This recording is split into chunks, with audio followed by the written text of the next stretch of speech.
Hello, my name is Dr. Kai Kennedy, and I am a board member of the Physical Therapy Learning Institute, one of the organizations co-founded by Dr. Lynda D. Woodruff. It is my honor to welcome you to the 4th annual Lynda D. Woodruff Lecture on Diversity, Equity, and Inclusion in Physical Therapy. This annual lecture is a collaborative effort by the Physical Therapy Learning Institute, the American Physical Therapy Association, the American Academy of Physical Therapy, the National Association of Black Physical Therapists, the American Council of Academic Physical Therapy, and the APTA Academy of Education. Delivered around Juneteenth each year, the event honors Dr. Lynda D. Woodruff by ensuring that her legacy lives on and ignites action, innovations, and solutions on issues related to diversity, equity, and inclusion. Dr. Lynda D. Woodruff has been described as a trailblazer, a leader, and an advocate. A native of my home state of Virginia, she received both her undergraduate degree and her graduate degree in physical therapy from Case Western Reserve University, and her PhD from Georgia State University. Dr. Woodruff began her professional career as a staff PT at the Memorial Hospital in Danville, Virginia, where she recognized the devastating impact of health disparities on minoritized patients. Her experience inspired her to expand her professional reach as a researcher, educator, and mentor. In 1976, she joined the faculty at the University of North Carolina as an assistant professor of physical therapy, becoming the first Black person to do so. Later, at Georgia State University, she founded and directed an award-winning minority faculty recruitment and retention program. And in 1991, Dr. Woodruff became the founding chair of the Department of Physical Therapy at North Georgia College, where she developed the first post-baccalaureate physical therapy program in Georgia. As a scholar, Dr. Woodruff authored more than 30 publications, gave numerous national and international presentations, and served as a medical educator in Brazil. She was a founding member of the American Academy of Physical Therapy and several other organizations, and was pivotal in establishing the original APTA Advisory Council on Minority Affairs, the Office of Minority Affairs, and several scholarships for minority students and faculty. Accordingly, Dr. Woodruff received numerous professional awards and recognitions, including APTA's Lucy Blair Service Award. So as you can see, Dr. Woodruff was indeed a trailblazer, a leader, and a champion for health equity. Today, we honor her legacy with this annual lectureship, delivered this year by our esteemed colleague, Dr. Emmanuel B. John. Dr. John is professor and dean of the Dr. Donald E. and Lois J. Myers School of Nursing and Health Professions at the York College of Pennsylvania, and a visiting professor to Chrisland University in Nigeria. Prior to this role, he was chair and associate professor of the Department of Physical Therapy at Chapman University in Irvine, California, associate professor and director of research for the School of Physical Therapy at Touro University, Nevada, and associate professor at Radford University in Roanoke, Virginia. In addition, he was an assistant professor in the Department of Physical Therapy at Howard University in Washington, D.C., where he also served as director of the Motor Control and Neuromuscular Performance Laboratory. Dr. John has served in leadership roles for several professional organizations, including as secretary for the American Council on Academic Physical Therapy. He is a member of the American Physical Therapy Association and Nigeria's Society of Physiotherapy, and serves as executive director of the Nigeria Physiotherapy Network. Dr. John was recently appointed as a board member of the Memorial Health Fund and UPMC Memorial Hospital Advisory Board. He also recently started his tenure as an editorial board member of the Journal of the American Heart Association. Dr. John earned a bachelor's degree in physiotherapy from the College of Medicine, University of Lagos, Nigeria, a PhD in rehabilitation science from the University of Kansas Medical Center, a doctor of physical therapy from Alabama State University, Montgomery, an MBA from Louisiana State University, Shreveport, and a Master of Public Health from Liberty University in Lynchburg, Virginia. He is a fellow of the American Heart Association and a credentialed fellowship graduate of APTA's Educational Leadership Institute. Dr. John is married to Pastor Mrs. Oluwatoyin John, an author, inspirational speaker, and life coach, and their marriage is blessed with 3 children. And so today it is my honor and distinct privilege to introduce my friend, Dr. Emmanuel B. John, to deliver this year's Lynda D. Woodruff Lecture on Diversity, Equity, and Inclusion in Physical Therapy. Good evening, everybody. Welcome to the 2023 Lynda D. Woodruff Lecture. My name is Emmanuel John, and I'm addressing us from York College of Pennsylvania in York, Pennsylvania. It is a wonderful pleasure to be selected to deliver this year's Lynda D. Woodruff Lecture. And thank you to all my colleagues who nominated me to make this presentation. I would like to start off with some opening remark.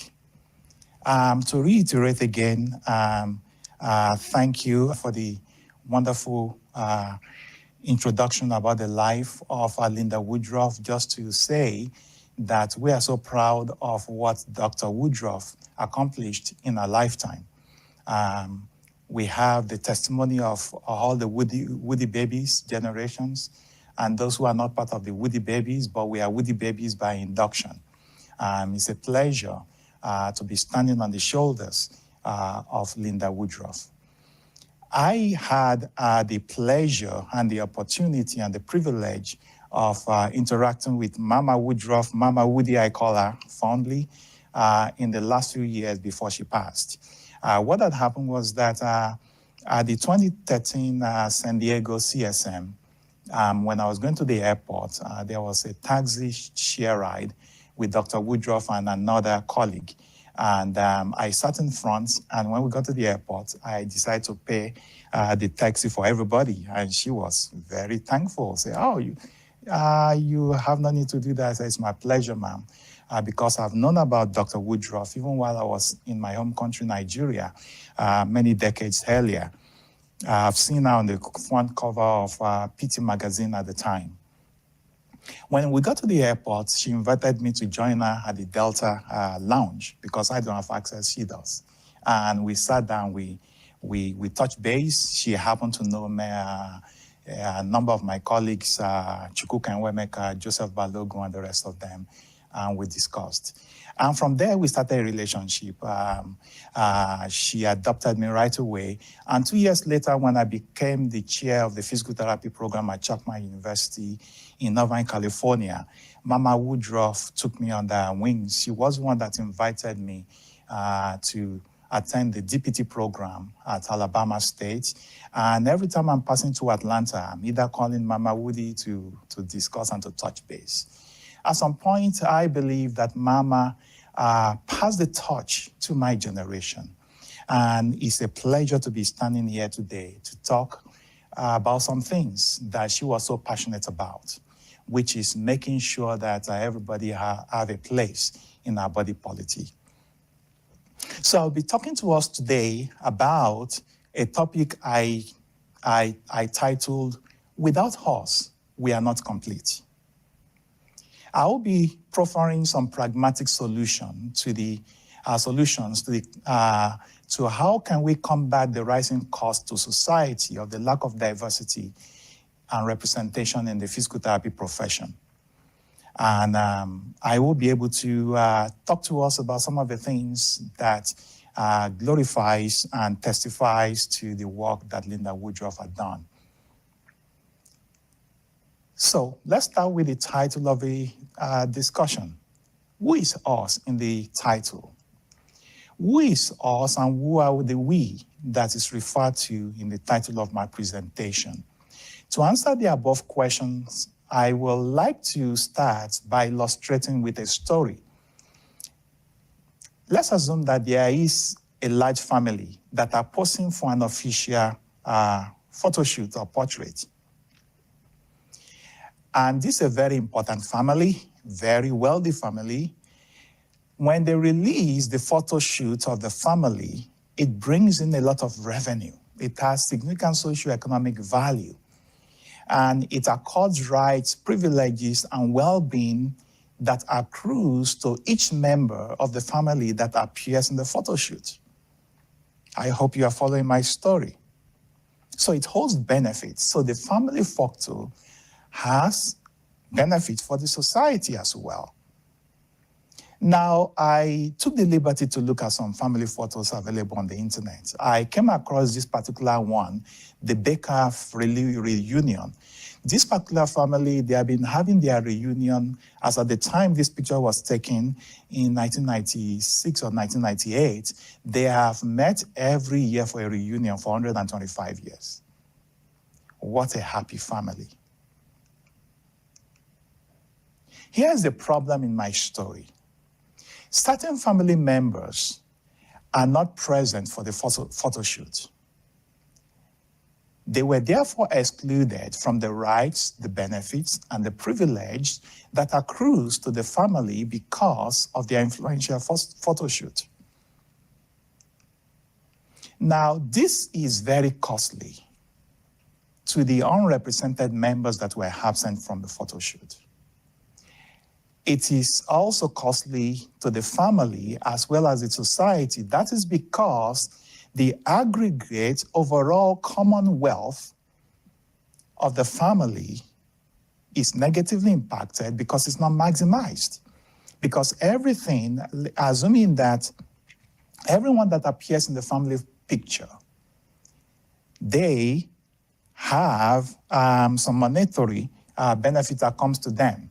They are losing out, and the family did not have the maximization of the benefit that's supposed to accrue to them.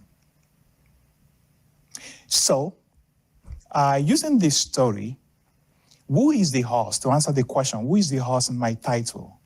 The horse means the unrepresented family members who were absent from the family photo shoot.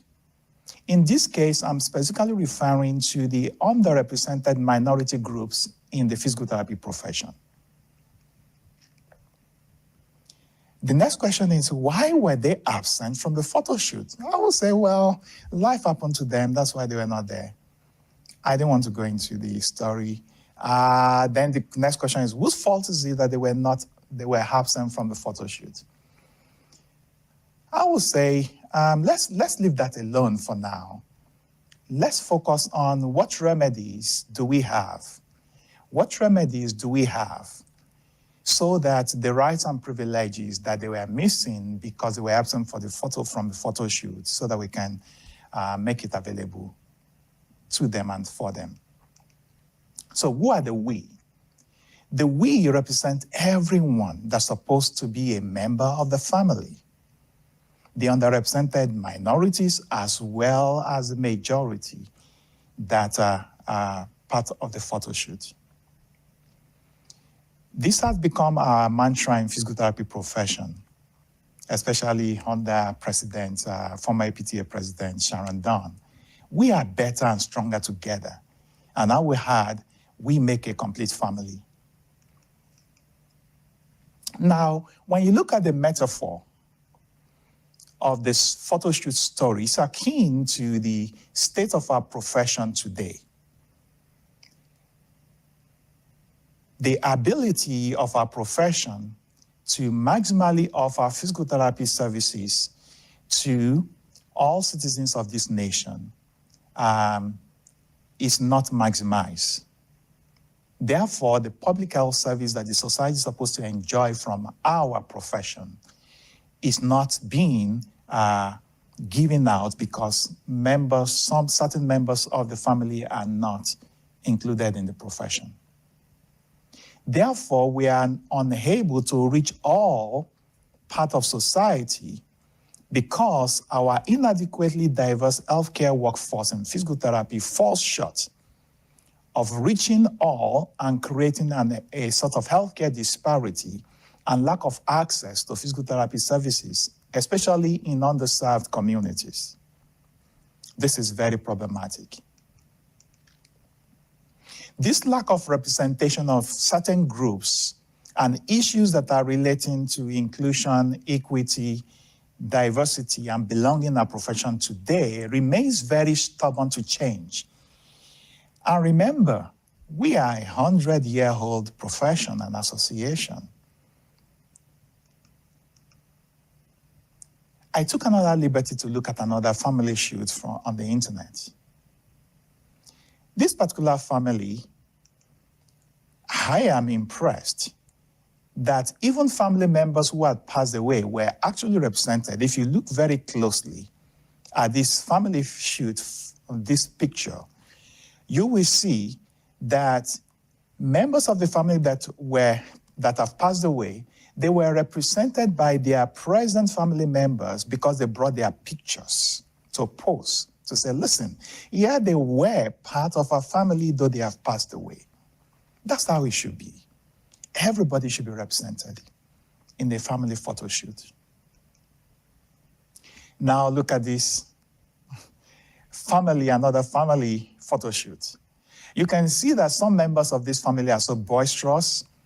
They were perhaps very loud. They are quite loud, and they make everyone know that they are there. But supposing somebody decided that these family members are so annoying and they edited them out. Look at that. They were edited out of the family photo shoot because they were annoying. You see, after editing out some family members from this particular family picture, we are no longer complete as a family. When certain underrepresented groups are absent from our family picture, then we are not complete as a family. That's the reason why I say that without us, we are not complete. I love this APTA logo, which says, I am part of a community that advances the profession of physical therapy to improve the health of society. I am APTA. I like that. I love that. So what if some family members are edited out? Look at that. Look at that logo. It's no longer complete. Why? Because some family members were edited out of the picture. Therefore, we're no longer a complete family. We need to bring in other members of the family that are not yet in the family. Now, am I saying that by editing out that somebody or someone is actively and deliberately keeping folks out of the profession? Well, not specifically, but I think that by our inactions and our inadequate actions, we are actively participating in editing out actions. You see, when we have appropriately measured, innovative actions and efforts, we can stop the systemic and the current a sort of natural selection of editing out of certain underrepresented groups in our profession. That's a societal problem that has flown over, that has carried over into our own profession. When you look at the current configuration of our society today, given our history as a nation, you will see that there is an active and constant editing out of certain groups from society and, of course, from the physical therapy family picture, if we may. This systemic and natural selection of editing out has been already set in motion by our body polity. Because it has been set in motion, it requires an active participation of the profession to minimize and to eventually eliminate this societal impact on our profession so that we can in turn positively serve and impact the society back. Therefore, by not putting enough resources and innovative efforts into ensuring representation in our profession, this is synonymous to allowing the editing out of certain groups from the family to continue. If that continues to happen, we will continue to fall short of our mission to serve the society as intended. And this could be by act of commission or omission, as we used to say. Certain groups continue to be excluded from becoming part or are adequately represented in the physical therapy workforce. Therefore, inaction is not an option for us at all.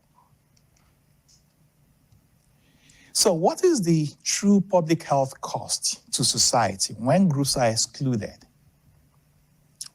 in healthcare and physical therapy services? When you look at this cartoon here, this report by the Deloitte Life and Health Science and Healthcare Consultancy Services, they were able to show that there are over $320 billion that are lost annually due to health inequities, which is contributed by lack of a diverse healthcare workforce. And they are projecting that by 2040, this will reach about $1 trillion, more than $1 trillion every year that we are paying for. Everyone in our society pays for lack of diversity through increasing cost of health inequity. Unless if you are not paying income taxes, then you are probably not paying. But if you are paying taxes on your income, you are paying for lack of diversity in our profession. Lack of diversity affects everyone. So if somebody is saying that lack of diversity does not affect them, they don't know the cost they are paying. They are paying something. As far back as 2003, the Sullivan Commission released a report that says missing persons, minorities are missing from the health professions. And the vice president for health disparities in Johnson & Johnson Global Public Health once stated that the underlying problem of healthcare spending is health inequities. So if you look at my previous slide, you can see that about 6.2% of that cost, that is representing the cost of our healthcare, is coming from health inequities. That's the reason why I mentioned that everyone in society pays for a lack of diversity through increasing cost of health inequities. We're all aware about the Healthy People 2030. A major part of social determinants of health is access. When certain underserved communities do not have access to physical therapy services, the Healthy People 2030 may not be achieved, at least from physical therapy services perspective. There are other studies that we could quote here that shows us the enormous amount of money that we are losing as a nation every year because of lack of diversity, lack of representation in our healthcare workforce. It is a quality improvement issue based on some papers that you don't improve the quality of services that you are presenting to others. There is also it's a social justice issue when we are not developing diverse workforce in the health professions, and in physical therapy, we are not left out of that. We also have very serious economic burdens of racial, ethnic, and educational health inequities in the United States. By fixing the lack of representation and lack of diversity in our profession, we will contribute to reducing the health inequities in the nation. I will invite everyone to go back again and look at the previous 3 lectures that have been given since the inception of this lectureship. And there you can see how the previous presenters have shown us the cost of diversity, the cost or lack of diversity. Again, why is increasing diversity being very stubborn to change despite everything that we have thrown at it? So the question is why? Like I said, there is an editing out force that is already set in motion before you and I arrive on the scene. We therefore cannot counter this passively or inactively. The forward momentum of this force is so strong that it will continue to make sure that we are not diverse and some groups remain unrepresented. We must actively counter the impact of this force so that in the family picture analogy that I've been using, no one is edited out.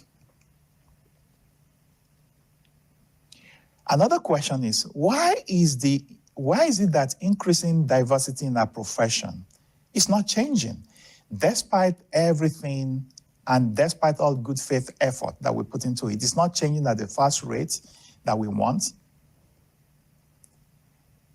It can also be said that why are some colleagues so resistant to DEI initiatives in our profession? Not only in our profession, in the society at large as well. So let's examine some potential reasons and different perspectives. Let's start with this. Somebody can say, lack of diversity and inclusion is a larger systemic and societal problem, far bigger than the profession, so why bother? Because whatever we do in the profession will be like a drop of water in the ocean, so why waste our time, why waste our resources? Well, we should recognize what we can change and what we can change using innovative and courageous, making courageous effort and changes. We need to recognize what we cannot change and do something about what we can change. I believe that we can change things as it relates to us in the profession of physical therapy. We can make impact in the public health of this nation through robust and accessible physical therapy practice services across the nation, one patient at a time, one community at a time, one people group at a time, and one member of our society at a time. We can make changes. You see, when we take care of issues within our sphere of influence as a profession, then we can join forces with other stakeholders who are like-minded, who wants to deal with these diversity issues to start to address the inequities in our society at large. Another reason it could be, there's no need to be engaged in the DEI initiative. It is not necessary. It will fix itself. There are no barriers to anybody. Everybody have equal access to the American dream. That's not true. There is an editing out force at play for certain groups. Doing nothing is therefore not an option. So we will not accept that reasoning. Some may say the profession has bigger problems that needs attention, and DEI is a distraction because it's not giving us return on investment. In fact, reimbursement and payment for services issues are more urgent priorities. I hear you. I hear you. However, dealing with payment, services, and reimbursement issues and simultaneously resolving DEI issues should not be mutually exclusive. We were well trained as physical therapists. We do manage patients with complex conditions, complex pathologies, multi-system involvements, and we don't deal with just one system at a time when they walk through our clinic doors. We deal with everything. We don't compartmentalize when we are dealing with patients. So we should not compartmentalize. We can multitask. We can do this. Somebody can say, nothing has really worked. Everything thrown at increasing diversity has not been beneficial. we're just wasting time and resources. It's not necessary. Let's stop this. In fact, last year Woodruff Lecturer, Dr. Lisa Van Oos, shows us that we are DEI fatigued. Well, the reason why we're not having the return on investment is because we need an holistic approach to resolving DEI issues. Stay tuned for my recommendations.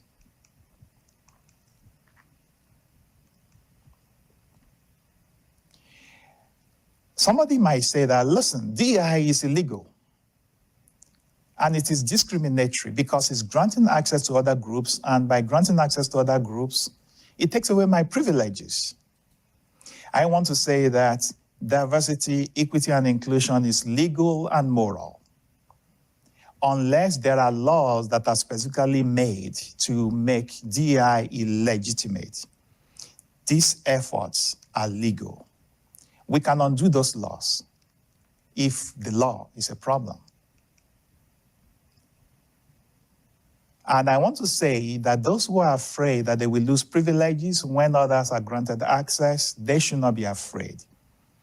Where I come from, we used to say that the sky is so big enough for every kind of species of birds to fly. Why will a big bird not allow a smaller bird to fly? The sky is wide enough.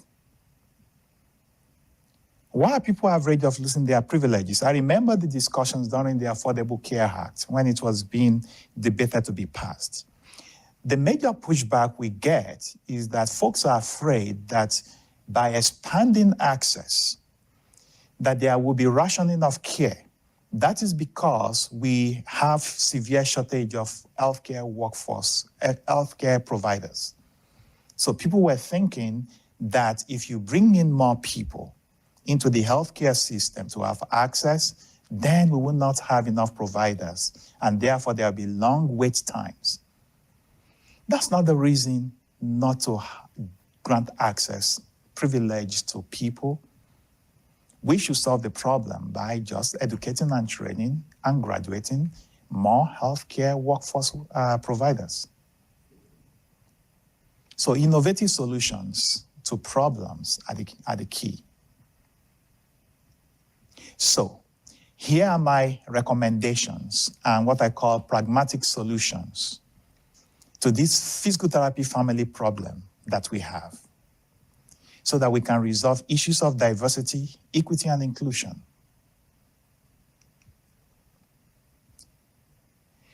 Now, it appears to me that we have been having serious resistance across the nation, and howbeit in our profession as well. And I'm thinking that this is because of an indirect visceral response or reaction to what I call a reparation framework as a framework for solution when we're dealing with underrepresented minorities and diversity, equity, and inclusion. What do I mean by reparation framework solutions? Let's look at reparation. When you look at the dictionary meaning of reparation, reparation means that you are making amends for a wrong that one has done by paying money to or otherwise helping those who have been wronged. What does that mean? If we try to resolve DEI work using a reparation framework, we're going to have resistance. Because the major problem with a reparation framework as a basis for DEI work is that, one, you want the current generation of folks to accept and be held accountable and to be held responsible for the wrong done by their ancestors. And two, we are expecting them to be responsible for the restitution needed to right the wrongs by one's ancestors. Consciously or unconsciously, holding many people in this generation accountable inadvertently by working through reparation framework, whether we know it or we don't know it, it will continue to engender enormous resistance from many of our white and Caucasian colleagues who absolutely do not want to be held responsible for the deeds of their ancestors, even though they are currently enjoying the privileges created thereof by their ancestors. But they don't want to be held responsible for the sins of their parents. So my recommendation is this. Let us consciously, as we find innovative solutions to DEI issues, let us find a way to replace reparation framework with what I call reparation framework. That's a very new word that I just coined, reparation framework. Why? Because when you look at the Merriam-Webster dictionary about repair, it says to put into good order something that is injured, damaged, or defective. There is no reference to who caused the damage or who caused the injury. We're just interested in the business and the solution of finding and repairing that which has been damaged. So my recommendation is that we should replace reparation framework for DI work with reparation framework. And what is reparation? Reparation means, by my own definition, working together with all stakeholders to equitably fix, mend, repair, and rebuild all that was broken, injured, damaged, or defective in our social order, which historically exclude underrepresented groups through invisible barriers from enjoying all rights, privileges, and benefits of society, regardless of the conduct or attitudes of previous generations. So that's the reason why in my metaphorical story about the family photo shoot, that some family members were absent, and I said, why were they absent? Somebody didn't invite them, and I said, let's leave that alone. Let us focus on the solution. You see, same argument can be made for dreamers. These are folks, migrants that were brought to this country by their parents when they were very young, 2 years old, 3-year-olds. They grew up in this nation. They knew no other nation. They should not be punished for the sins of their parents. The same way, we should be gracious and be graceful. And let us do away with reparation framework and let us focus on reparation framework. That does not mean that we neglect the history or we forget the history, but it is better to focus on solutions. So I will propose that we use reparation framework for pragmatic and innovative physical therapy family solutions to resolving diversity, equity, and inclusion issues. It has to be holistic. So this is my proposal. I call it the Physical Therapy Commonwealth DEI Solutions. It is an holistic and comprehensive approach, very aggressive, you'll see. You see, the reason why DEI is not working and not giving us the return investment that we expected, I believe is because we are either using a series of discrete goals or waypoints. But this beast we are dealing with, called diversity, equity, and inclusion, is so big and mighty, can easily overwhelm discrete goals and waypoints. We need to do something more aggressive. That's probably the reason why folks are frustrated. And that's probably why we are DEI fatigued. Because the problem of DEI in our nation today is centuries in making. And it's a result of larger societal issues that we have no direct control as a profession, but we can make some impact. So it will take a comprehensive, holistic approach. I used to say, let's adopt the whole of the above approach. What does that mean? You say, and when you are examining your students and you give them multiple choice, A, B, C, D, usually sometimes we say E, all of the above. All of the above. Let's do everything, not one thing at a time. We can do all at a time. Here's my proposal, and I'm titling it for now, assuming it is adopted by the profession. I call it the Commonwealth of Physical Therapy DEI Solutions Project. Why did I come up with this Commonwealth of Physical Therapy? I do some work in Africa because I am very passionate about improving and developing physical therapy services in African countries, especially in my country, Nigeria. And I discovered that we are not getting a lot of support from outside of the profession. Medicine, nursing, pharmacy, medical lab sciences, they are able to get governments, NGOs to support their work. But in rehabilitation, if we don't find a way to sponsor it by ourselves, many a times we don't get work done. So we have to do this internally. I am proposing that the physical therapy profession adopt a reparation framework that will seek to increase diversity, that will mirror the society's demographic representation by the year 2035. That's some 12 years from now. That's quite ambitious. Yes, I know. This will be very huge, very ambitious, very aggressive, multi-pronged initiatives that can be funded by willing and able physical therapy family members. That's why I'm saying Commonwealth. Now, let me appeal to some specific family members in our profession. Let me start with an appeal to the private practice section of the APTA. I was looking at the 2022 APTA annual report, and we have about 3,400 members in the private practice section. The private practice section is a very powerful block in our profession. This is my personal opinion. As the private practice section goes, so goes the profession.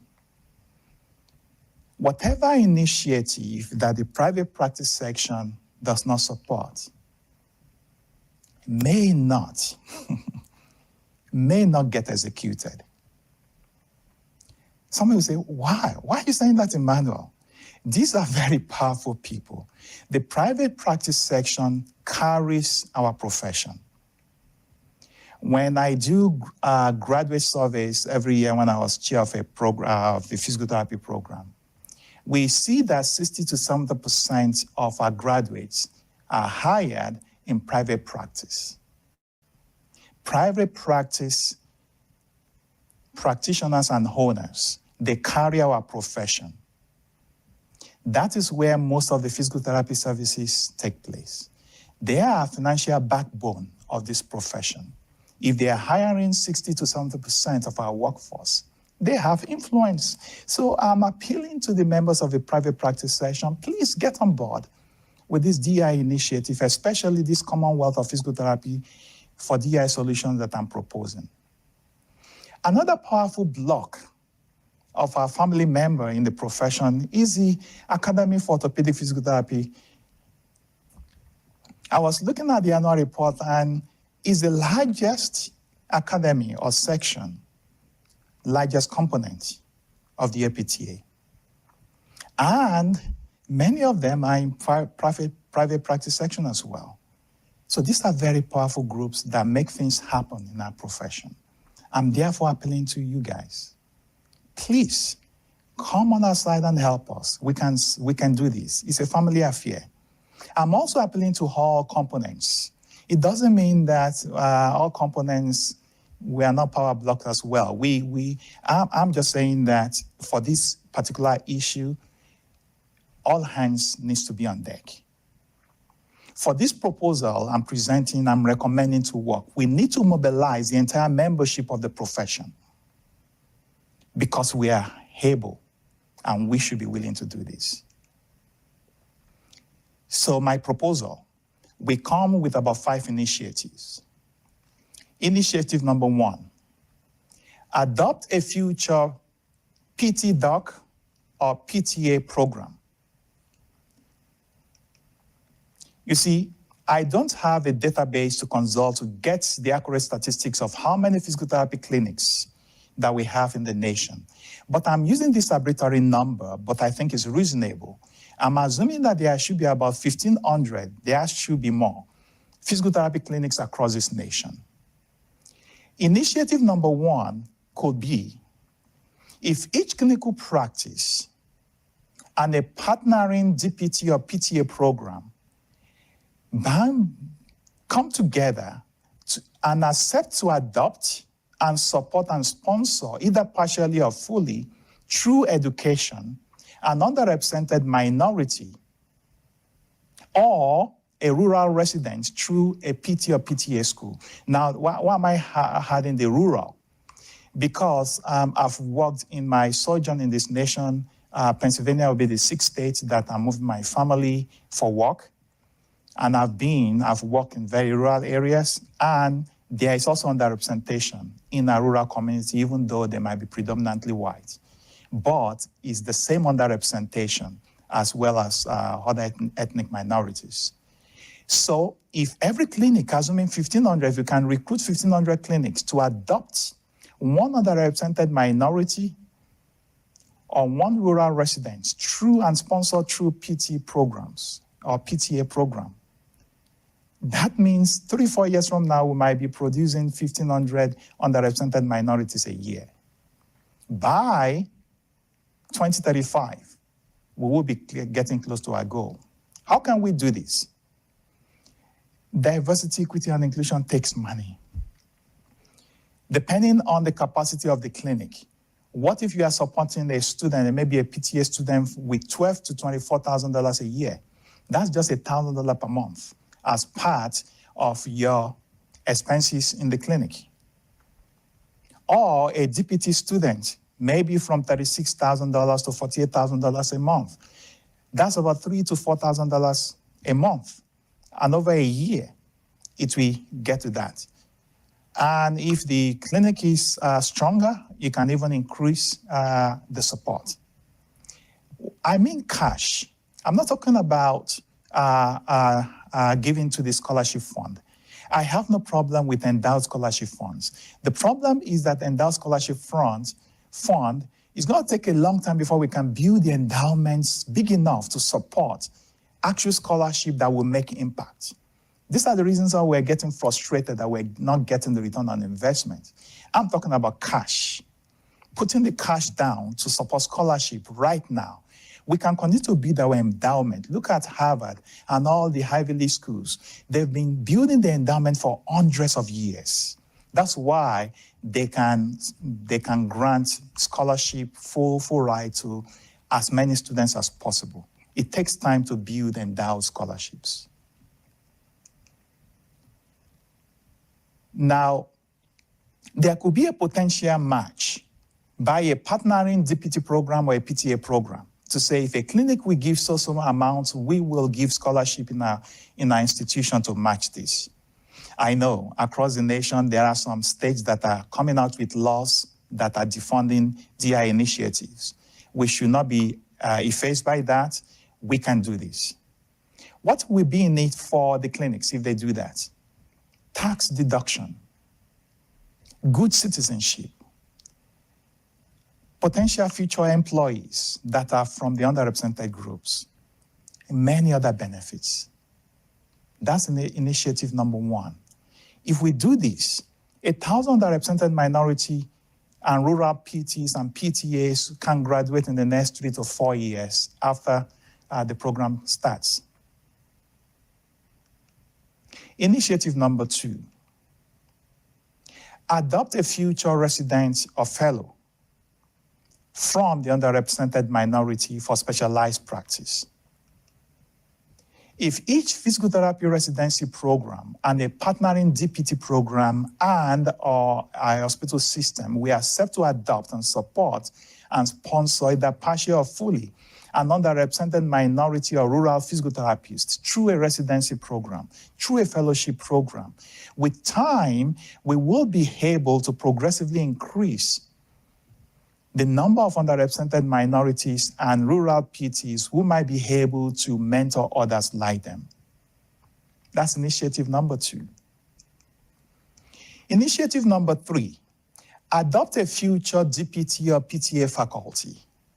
If each physical therapy program that is able to and clinical residency program will accept and adopt and support and mentor potential and sponsor potential future faculty from within underrepresented minority groups and also rural physical therapies through pathways towards achieving qualification for CAPT qualification for faculty positions.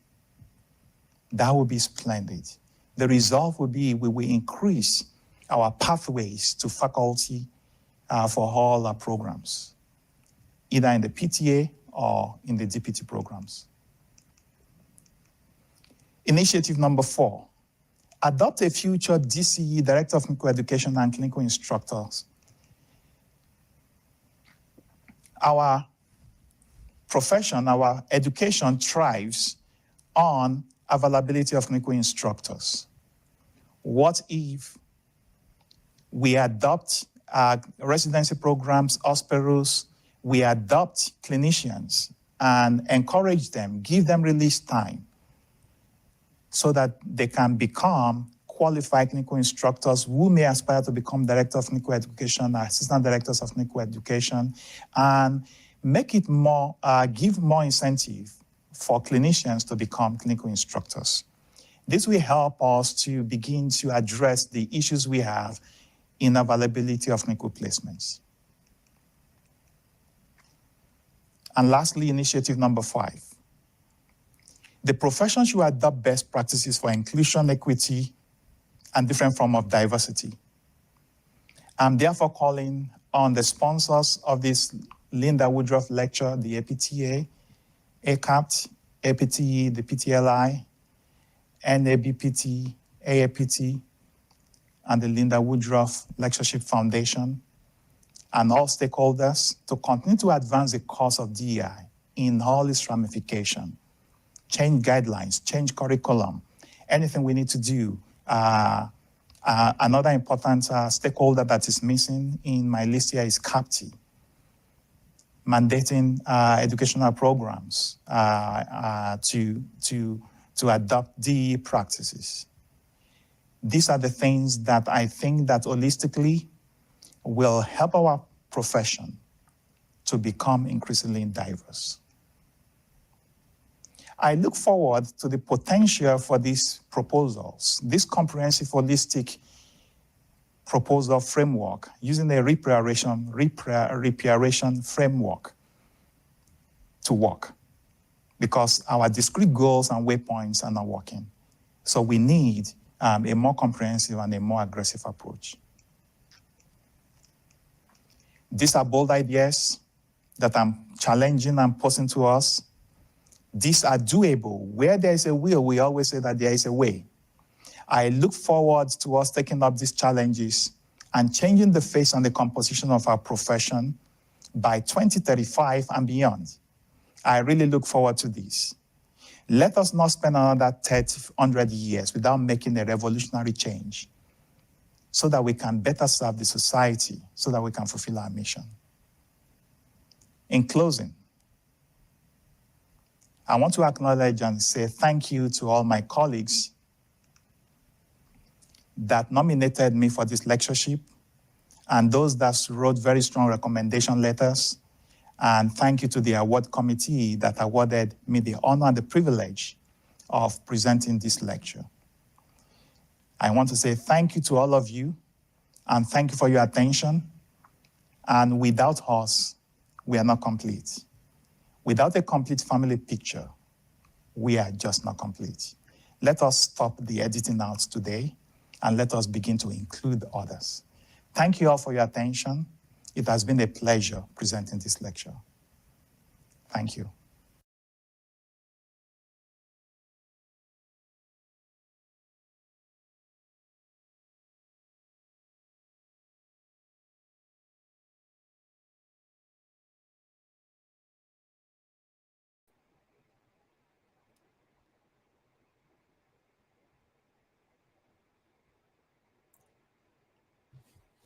Welcome. My name is Mika Mitchell, and I'm honored and excited to be the moderator of the 4th Lynda D. Woodruff Lecture live panel discussion.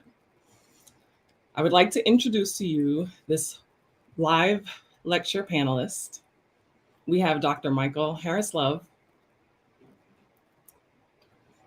Mr. Barney Keith, Dr. Catherine Sylvester, and the 4th Lynda D. Woodruff Lecturer, Dr. Emmanuel John. Thank you, Dr. John, for sharing your ideas, your challenges, and solutions in your lecture to help improve racial and ethnic representation in our profession, because without us, we are not complete. And I would like to thank the panelists in advance for being on this panel, your ability to speak truth to power, your vulnerability in sharing your experiences, and your willingness to make recommendations to improve racial and ethnic representation in physical therapy based on your lived experiences.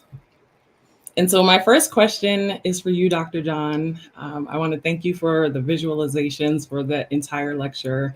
And so for those that would be watching this and say, you know what, I don't see this profession as a family. Could there be a different word that we use? What would you say to those individuals and to physical therapy as a whole? How can we move forward into this vision that you have? Thank you, Mika. Thank you for all the panelists. What I will say is that belonging, having a feeling of belonging goes both ways.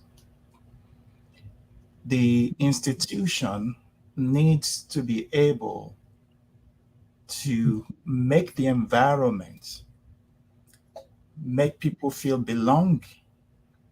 Then the individual needs to put an effort to belong.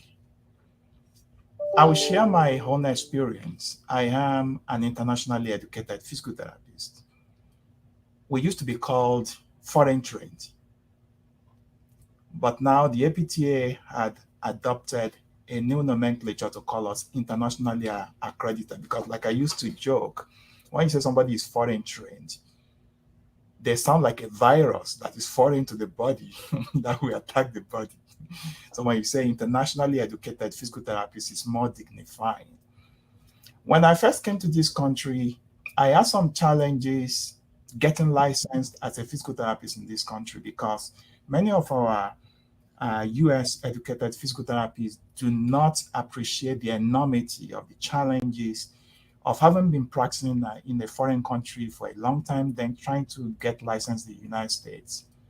There was a time that with all my degrees, nobody reckoned with me because I'm not licensed. In fact, I remember I was at a program and the program director said, "You are impersonating a physical therapist." I said, "Are you kidding me? I have a PhD. I have other degrees." And I said, "Because I'm not licensed." So if I was not personally motivated, I would have felt I don't belong. So what did I do? I pressed on. I remembered when I enrolled at the DPT program at Alabama State University, I was within the leadership of the neurology section at the time, now Neurology Academy. And I was sharing with one of the leaders, and I said, "Now I'm enrolling in a DPT program." You know what they said to me? He said, "Welcome to America. Now we can reckon with you because you're in a DPT program." As at that time, I was already licensed. But because I was internationally educated, I was not made to feel as if I belong. But I did not allow that to efface me, because I am passionate about the profession. Therefore, I took up the challenge and made myself to belong. And look at where I am today with the privilege and the honor of presenting this lecture. That was because I decided to belong, even though the environment did not make me to feel that I belong. So that's the challenge I will pose to many of our colleagues in the underrepresented community who are feeling as if they don't belong. Make yourself to belong. It cost me about adding an additional 3 or 4 degrees before some people begin to reckon with me, but I make myself to belong. So that's what I will encourage everyone. It goes both ways. Yes, the professional and the organization should make people make the environment conducive for people to feel belong, but the individual also have the responsibility to belong and not be faced by any resistance or anything that is thrown at you. Wow, thank you for that. Yes, and there is definitely work to be done. And this question is for each panelist. You'll have time to answer, but please share your current practice area and in what ways you were introduced to this field of physical therapy and even the current path that you're on to further speak to belonging and mattering and being in a space where you feel like you can thrive, because everyone on this panel is out here thriving. So we'll start with Catherine. Good evening, everybody. I am so excited. And I love that, Dr. John, you mentioned all of the different organizations that help us get to where we are or can help us. And I am actually in the women's health field, and it is because of a scholarship from the National Association of Black Physical Therapists. And when I decided to make the career change, I used to be in acute care. They had a scholarship out that flew me to Texas to learn what I needed to know about women's health physical therapy. And from there, I have really, just that toe in has gotten me to where I am now, where I'm remotely monitoring the health data of women so that they can have healthier pregnancy. So they show up to pregnancy healthier, they have less complications throughout pregnancy, and they recover well afterwards. So that's where I am, and I'm grateful for my start through an organization that saw a need and allowed me to fill it. So thank you, everyone. Yes, thank you for sharing that. There is much need for your work, and so thank you for everything that you're doing. And so, Barney, would you tell us a little bit about your experience? Yes, ma'am. Thank you for having me, and I'm very excited to be here as well. I'm in acute care full time per se. And I'm also in leadership. I lead my team in the acute care at my acute care hospital. Um, I guess I got into this because I'm nosy, I guess you can say. I like to know a little bit about everything, the ins and out or what have you, and then I thrive on that, on what I know to help others.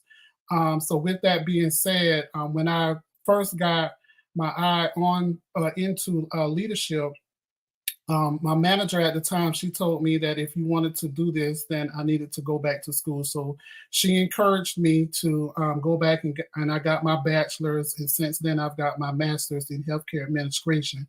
And while doing that, I became APTA certified as a clinical instructor, and then education sparked my interest a little bit. So I dabbled in academia a little bit as well, serving as an adjunct for two of the technical colleges, our PTA programs here in South Carolina as well. And I enjoy what I do. My motto is do what I do what I love, and I love what I do. That's my motto, and I tell that to students all the time. Don't take this lightly. Don't go in it for the money.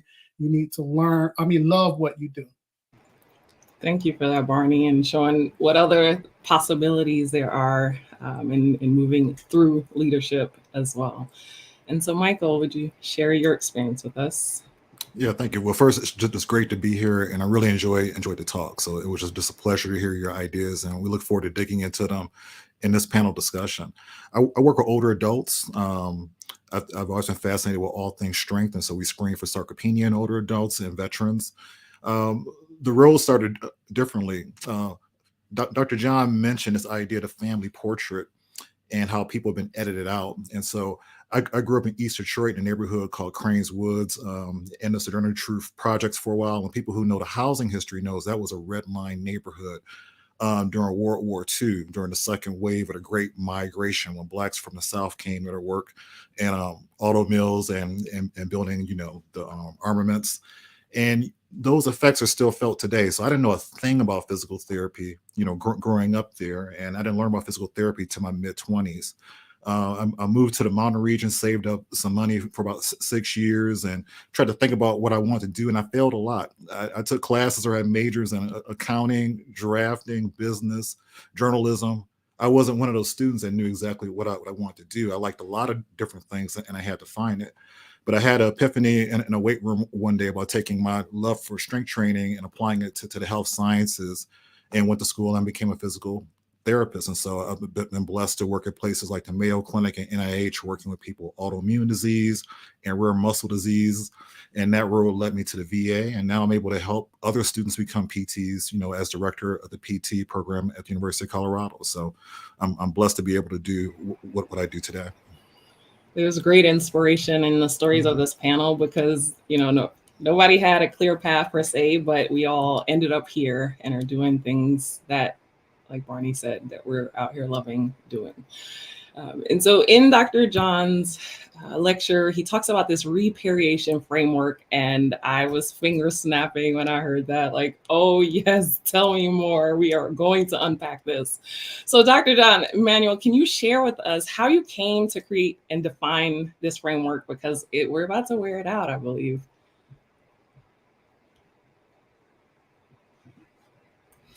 Yeah, thank you for that, Mika. You see, in the last several years, I've watched impassioned debates on both sides. Those who are for DEI, those who are not for DEI. And one of the things that shapes my leadership is the ability to listen and hear what people are saying, but more importantly, hear what they are not saying. Because many a times we hear what people are saying, but what we are responding to is what they are not saying, and we are missing the boat. So I'm listening to those who are anti-DEI, and I can see that there are some folks that they are 100% anti-DEI. They don't want to hear it. They will resist it. They will quench it if they have the opportunity to.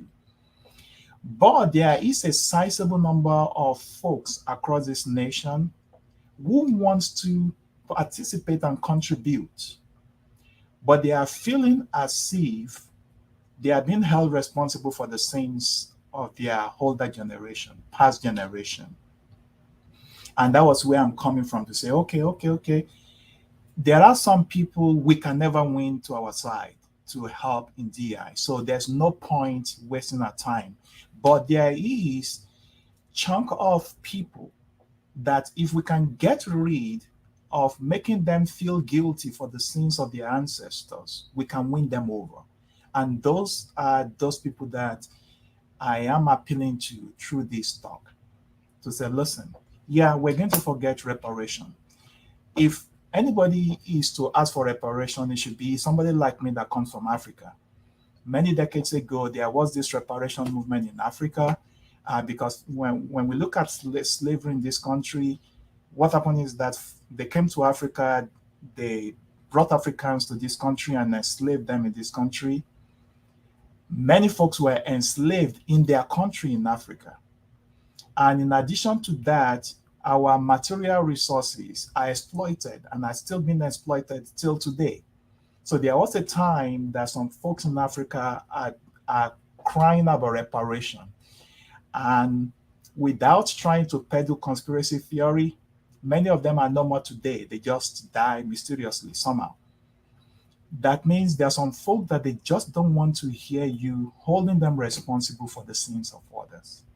So for us to get more allies to work with us, especially our white and Caucasian colleagues, who will really like to work with us and contribute to this reparation framework, we need to make them feel at ease, to say, listen, yeah, we get it, we get you, and come work together. So that's where that is coming from. Thank you. And this question is for the panelists. As members of historically underrepresented and historically excluded groups, as we think about how we can reimagine and maybe add elements to this framework, what would be some recommendations, some areas that you identify in your specific practice areas that need to be fixed, mended, repaired, or rebuilt? to allow physical therapists and physical therapist assistants to enjoy all the benefits of this profession. And we can start with Michael.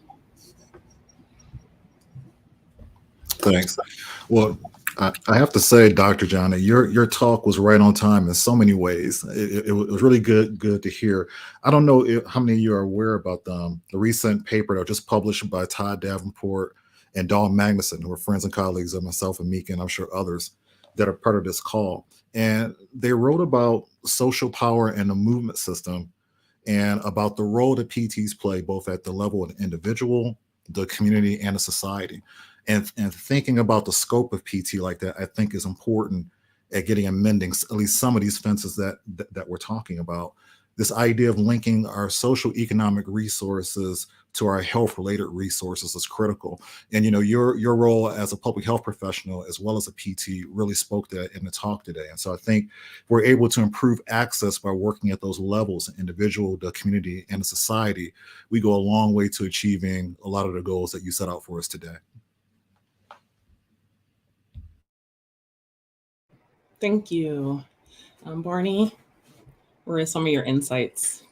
I would have to say be intentional for both the PT or PTA and their leader or what have you. Be intentional of how you invite someone to the table.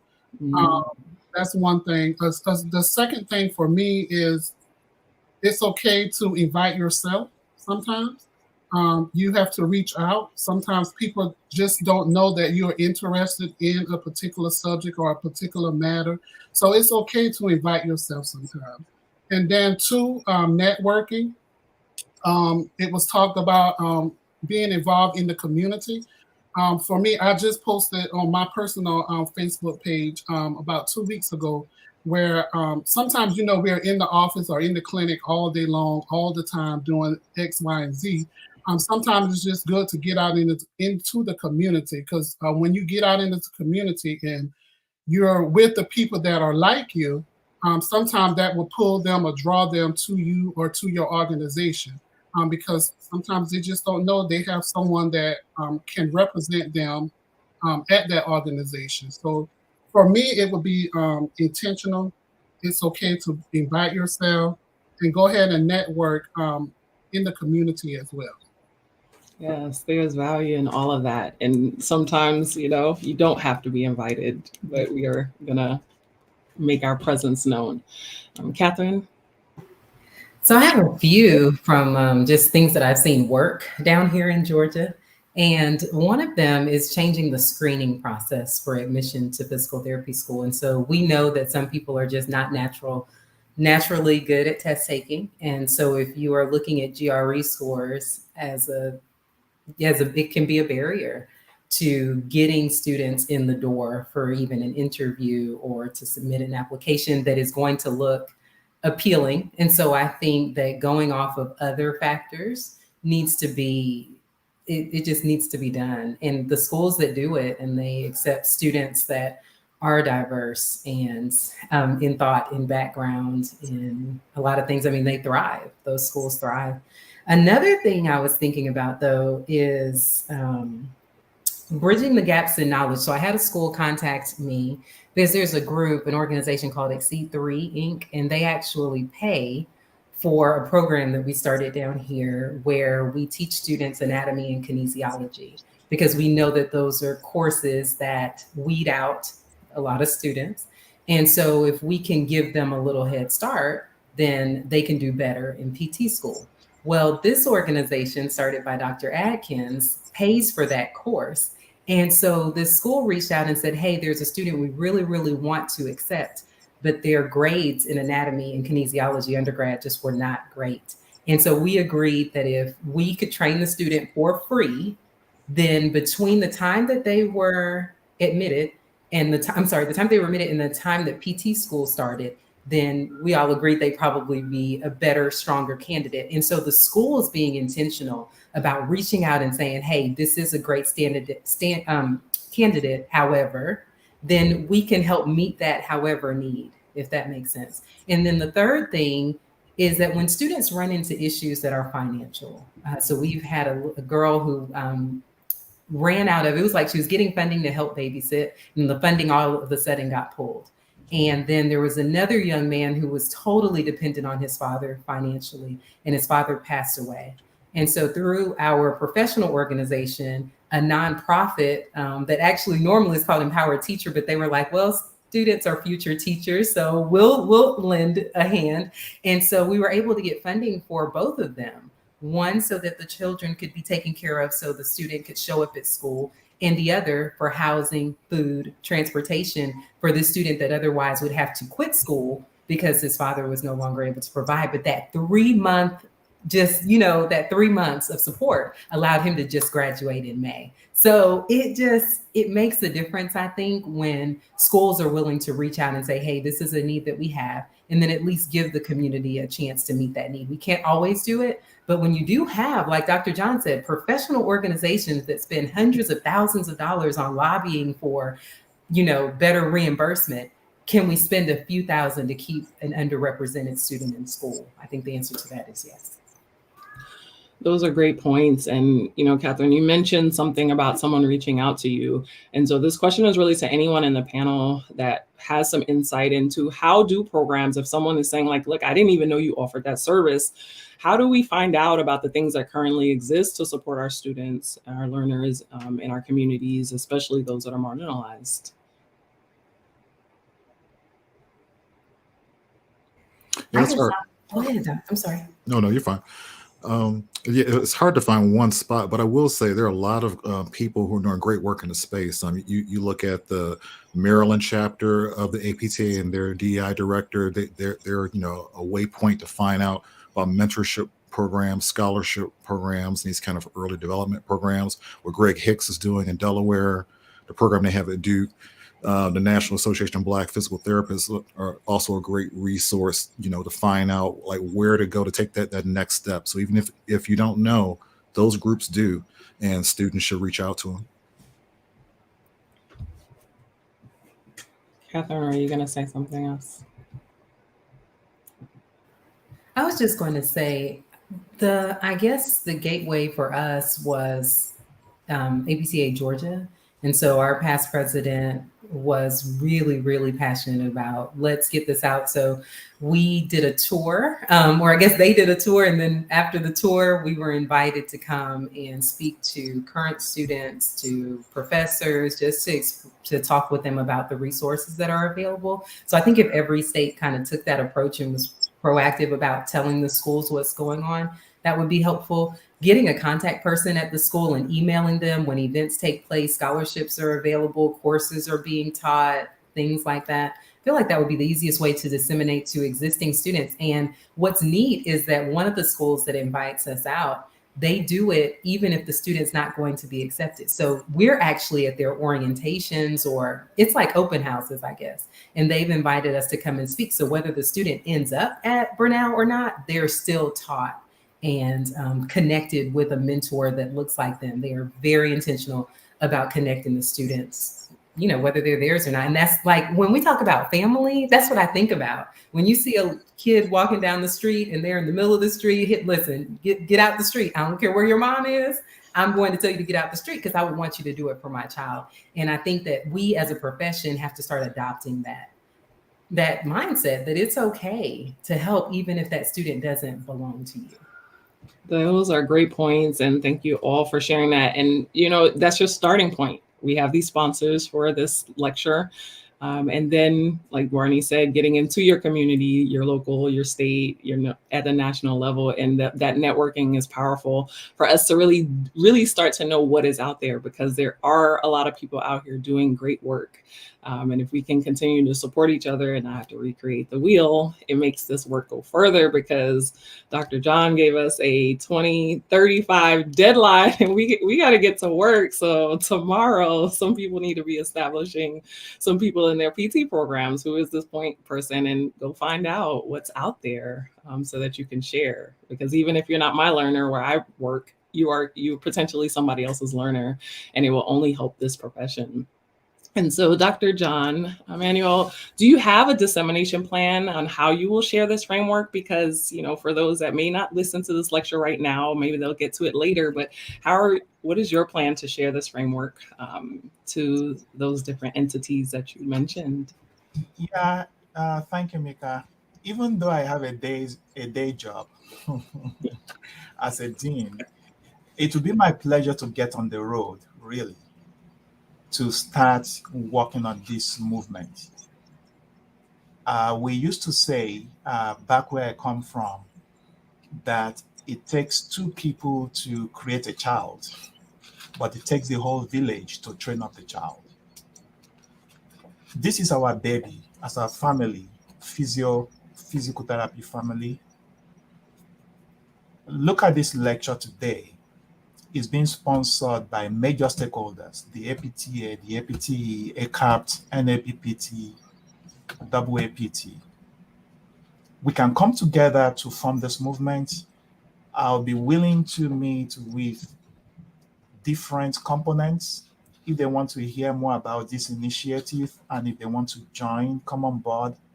It will be my pleasure to be on the road, virtually and physically, to begin to talk to various stakeholders to say, okay, we hear you. How can we make this work? Because like I said, 1,500 clinics in the nation, we probably have, I'm guesstimating here because there's no database I can consult. Maybe we have up to 2,000, 3,000, 4,000, 5,000 clinics. Out of those, even if you can get just 1,000 clinics to say, okay, we are jumping on board. We have probably 264 PT programs. I've not checked lately the total number of PTA programs. If we can get some clinics to join together with DPT and PTA programs to say we're going to sponsor educationally underrepresented minorities through our own program, through scholarships, I'm ready to lead this effort and jump on the trail. I'm willing to meet with the APTA Board of Directors, ACAP Board of Directors, AAPT Board of Directors, NABPT Board of Directors. Let's talk and let's really make this work. Yes, 12 years from now looks very close, but we, like I said, we're a 100-year organization and profession. We don't need to wait for another 100 years. We can do this in 12 years. We just need to be very innovative. We just need to be very pragmatic. How did I come up with those figures?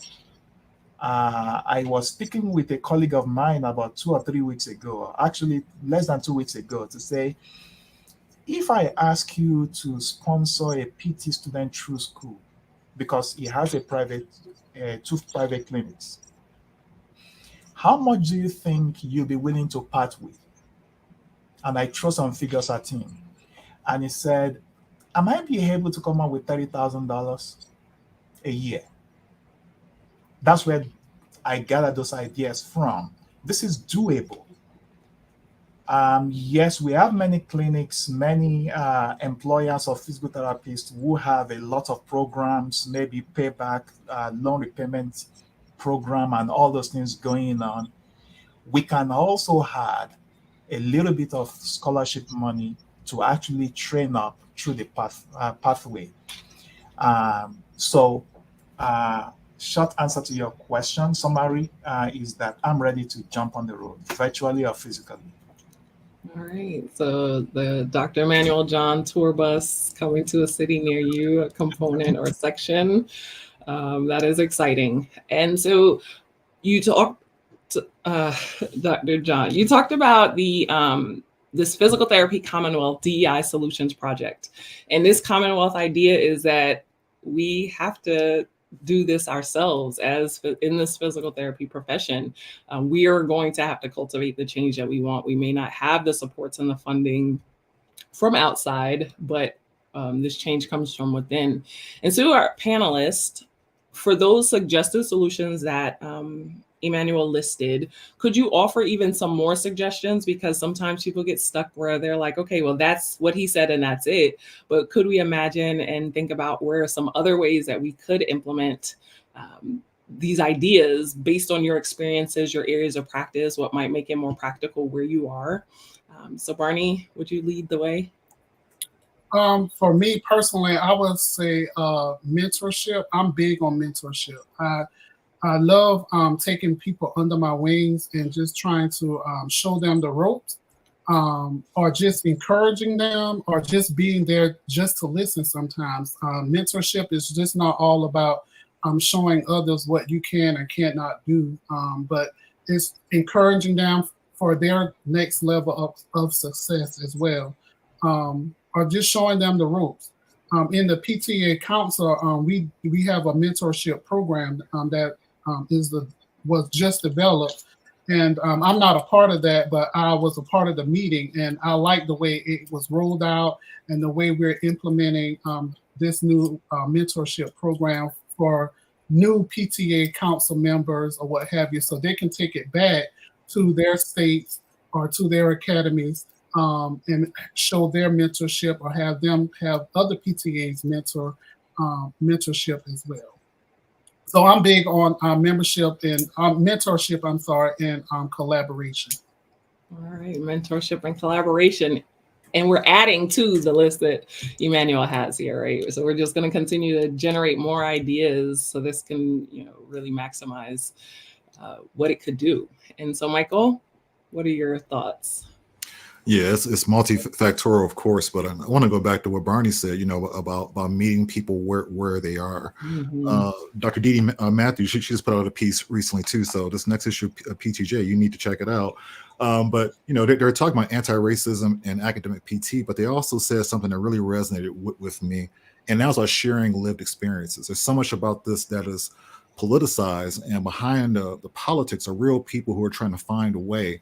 And when you look at the application numbers for physical therapy, there's still young learners who don't know who we are. And so, a big effort for us and my colleagues has been getting out to middle schools and high schools and letting students know about physical therapy and representing to know that they have a place in physical therapy as well. And so, it really takes all of us to do that, given all the institutions that are out there. But it's a corporate activity and it's an individual activity in terms of us stepping up and doing the right thing. Yes, thank you. And meeting people where they are, it's not all about you have to fit a mold, right? You are welcome as you are. And so, Catherine, what ideas, what are we adding to this list? So I am big on bartering services.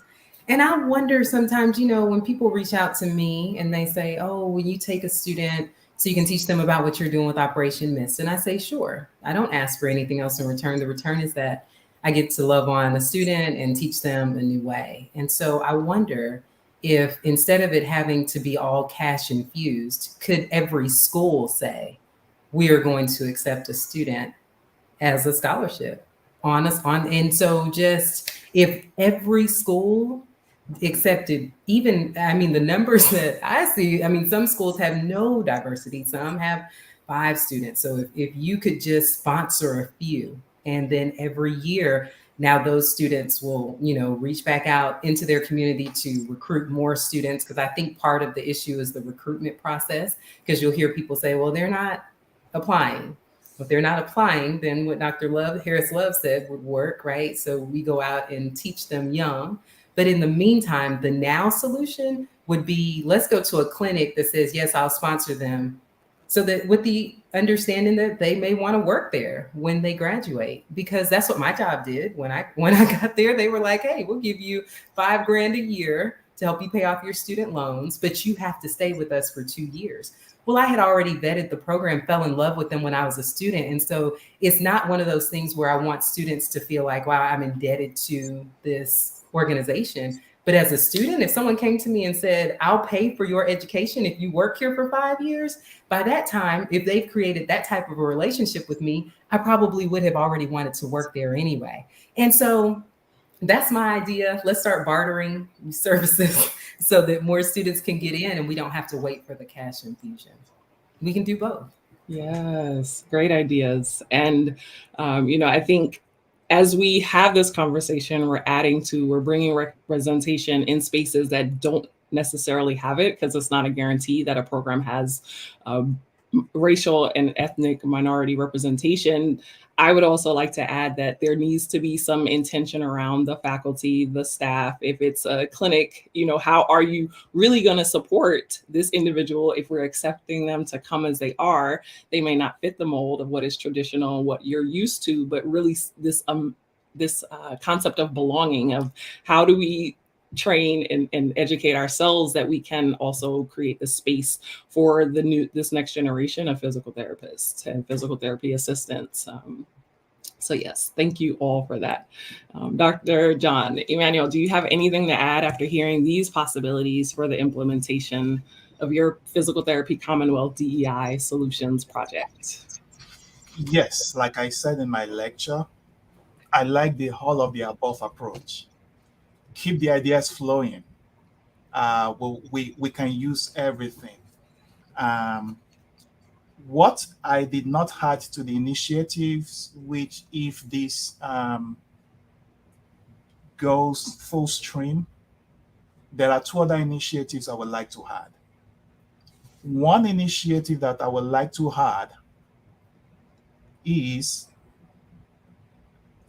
current DPT programs can adopt a DPT program in an historically Black college or university, because a few of them are struggling. I remember when I was faculty at Howard University, our very senior colleague, Dr. Sinora Simpson, collaborated with a DPT program somewhere in Wisconsin. I do not recall which one. And there was a joint course we had together between Howard University students and students in the other universities. This is way before DEI became something that is attractive to everybody. What if a strong DPT program in a city or even across geographic region adopts an HBCU physical therapy program that lacks some resources? Mm-hmm. Our HBCU programs, sometimes they struggle. Sometimes they're on probation. Why? They lack physical and human resources. I also want to say that part of the initiative should be that some of our HBCU PT programs, they need to reinvent themselves. I don't get it. If you're an HBCU physical therapy program and you have less than 60% of your students are not from underrepresented minority groups, I wonder what your mission is. And I wonder how they are able to satisfy CAPTI, because for you to be accredited, you should be able to show that the mission of the PT program aligns with that of the college, aligns with that of the university. And this is an HBCU. And you are having less than 10%, less than 20% of your student body are from underrepresented minority. Something is wrong somewhere.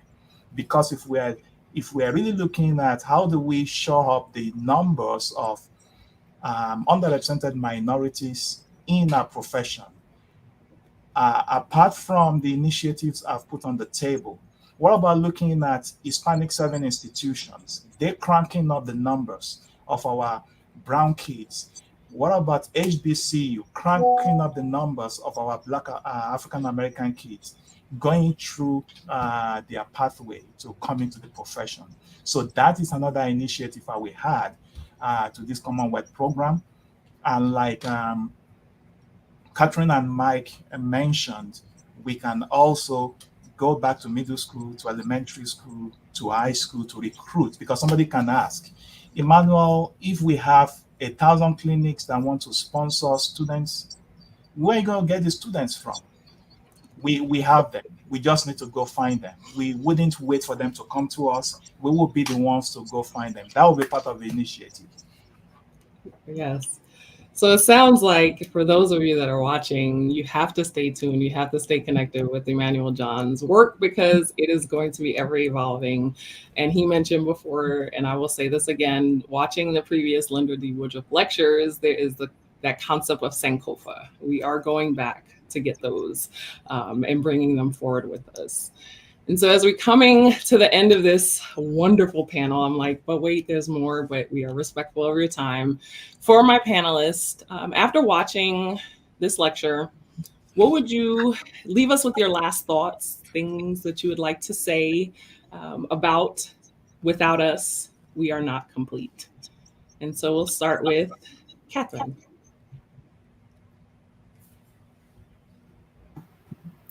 Of all the things that Dr. John said, the thing that touched me the most was that analogy of the sky. There is so much room for everyone to fly, not just to get by, but everyone to fly. And so I just hope that everybody will grasp that. And also the concept that even though some people may appear to not need assistance, that doesn't mean that they don't. And so we just need to be intentional about trying to make sure that the resources are available so that those who need it don't have red tape trying to get to it.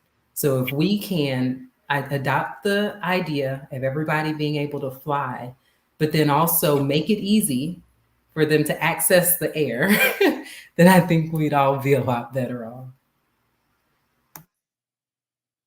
Thank you. That's so true. Barney, your last thoughts? All right, so at the beginning of Dr. John's lecture, he defined we, and he defined we. And so that kind of like sparked my interest a little bit. What does it really mean to me? So I jot down this little nugget, and I think I'm going to leave it with you all. So to the physical therapy family, without the inclusion of every voice and the embrace of diversity, we remain incomplete. Together, let us stand united, recognizing that our collective strength and shared commitment of equity and inclusion make us whole and empower us to create a transformative impact on the lives we touch every day. So that's my little nugget I'm leaving. Thank you, Barney. I'm gonna have to rewind and watch that a lot because that was so good. So good. A dear letter to us. And Michael. Yeah, Dr. John said, without us, we are not complete. I'm not sure if everybody knows that. This has been a tough week. We had a bill that dissolved DI offices at Texas universities passed. A lot of us are worried about the Supreme Court decision that's pending regarding race and college admissions. And so it just reminds us that we are the constant gardeners. There is no rest. And, the watchwords for us are to be resilient and resourceful because this work is far from being done. Absolutely. Thank you. And Dr. John, please leave us with the last parting words on without us, we are not complete, as we are challenged and encouraged to increase the racial and ethnic diversity in the physical therapy profession. Thank you, Mika, and everyone on the panel. My last words to us would be to my colleagues in the underrepresented minority groups. Let us change our tactics. Not everybody is against us. Not everybody is against DEI. However, just like I distinguish between reparation and reparation, I believe there is a huge crowd that will become allies if we just make them feel at ease that we are not holding you responsible for the things that your ancestors did, but you can help us. And I'm also using this opportunity to appeal to our colleagues who are inclined but are being held back because of anything that has to do with reparation versus reparation. Please don't mind all that. Come on board and help us. Without us, this society is not complete. We are members of the human being Homo sapien family, and we need to work together as one. So that is what I will leave us with. Thank you for those words.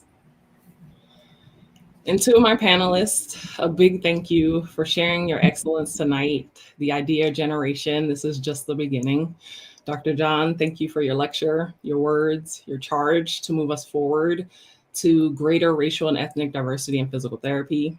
I would like to challenge everyone that is watching to go back periodically and listen to all 4 Lynda D. Woodruff lectures to date, as well as future lectures that will come, and listen to the ways that these brilliant lecturers have shared how a place of belonging can exist for us all. I would like to leave you with this James Baldwin quote: "The place where you belong will not exist until you create it." So thank you again to the sponsors of this event. For those of you viewing, please visit and support our sponsors, because without us, we are not complete. Thank you.